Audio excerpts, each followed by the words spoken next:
Pour mieux former dans les professions de santé, qu'est-ce que ça signifie?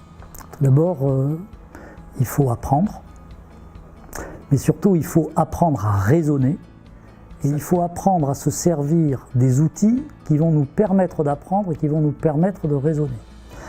Ensuite, on doit, et c'est absolument fondamental, on doit apprendre à interagir avec le patient. La dimension humaine dans la relation, c'est quelque chose qui s'apprend.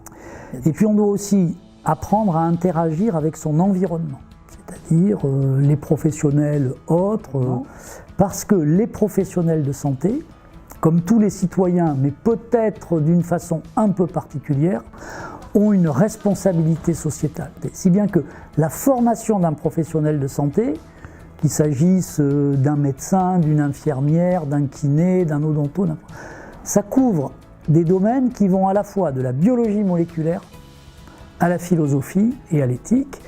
Et donc, c'est extrêmement vaste. Est-ce que la formation dans les études de santé a évolué ces dernières années? Oui.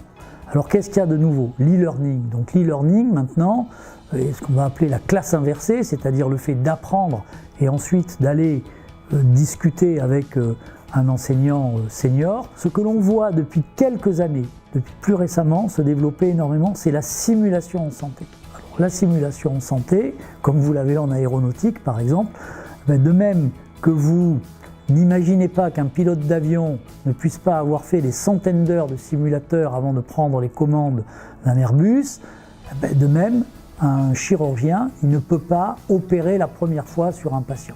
Mais ce qu'il faut comprendre, c'est que quelle que soit la technique, la nouvelle technique d'enseignement que vous utilisiez, il y aura une part indispensable qui est le débriefing, le retour d'expérience, qui peut se faire sûrement avec un senior, un vieux de mon âge, mais également c'est un retour d'expérience d'un étudiant qui peut le faire avec d'autres étudiants, avec des internes, c'est-à-dire avec des gens qui sont un peu plus âgés que lui, de 4-5 ans, mais pas beaucoup plus âgés, des chefs de clinique, et avec différents niveaux de retour d'expérience.